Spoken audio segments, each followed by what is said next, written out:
La tour intergénérationnelle des travailleurs, que beaucoup d'entre nous appellent déjà avec affection la maison des travailleurs, est bien plus qu'un projet immobilier. Et c'est très appréciable que cette pose de première pierre coïncide avec les 40 ans de Sonatel, puisqu'elle incarne ce que nous avons voulu célébrer cette année. La mémoire, la transmission et la vision. Monsieur le ministre, votre présence ici est pour nous un message fort. Elle témoigne de l'intérêt que l'État accorde aux initiatives portées par les travailleurs. Cette tour est un acte de foi en notre avenir, mais aussi en notre pays. Oui, c'est un geste de patriotisme économique, comme nous aimons à dire. C'est avec une grande fierté que je prends la parole ce 17 mai pour célébrer la Journée mondiale des télécommunications. Et ce projet qui incarne l'esprit du Sénégal nouveau. Celui que son Excellence, le Président de la République, M. Bassirou Diomaye Diakhar Faye, et de son Premier ministre, M. Ousmane Sonko, appellent de leurs vœux dans le cadre de la vision Sénégal 2050. Cette tour intergénérationnelle portée par l'intersyndicale des travailleurs de la Sonatel est bien plus qu'un bâtiment.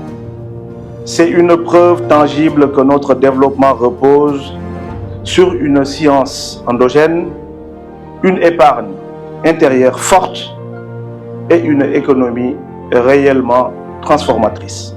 C'est une action concrète alignée sur la vision Sénégal 2050. Comme le rappelle le président de la République, je cite, « Notre souveraineté économique passera par la valorisation de l'épargne locale et l'investissement des projets structurants. » Et c'est exactement ce que vous faites ici. L'intersyndicale des travailleurs de la Sonatel est le troisième actionnaire de Sonatel, après Orange et l'État du Sénégal. Votre fonds commun de placement avec un peu plus de 23 milliards de francs CFA participe activement au financement des grands projets dans l'IOMOA. Aujourd'hui, vous investissez 2 milliards de francs CFA dans cette tour, sans dépendre de capitaux étrangers. Sa réalisation s'inscrit ainsi en parfaite harmonie avec les orientations du gouvernement par son autonomie financière et son innovation sociale.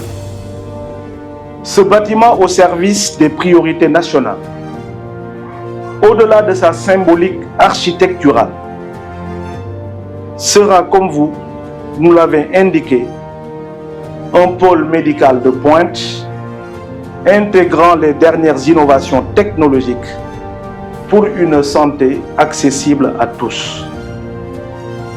Un levier pour notre souveraineté numérique s'inscrivant ainsi dans le New Deal technologique par la formation de talents de demain avec un espace éducatif et intergénérationnel où se transmettent les savoirs et les valeurs patriotiques.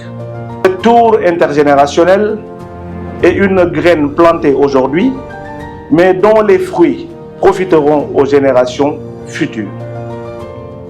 Que cette première pierre marque le début d'une ère nouvelle où le Sénégal se construit par les Sénégalais et pour les Sénégalais. Vive les travailleurs engagés, vive le Sénégal, ensemble pour un Sénégal de demain, et je vous remercie de votre aimable attention.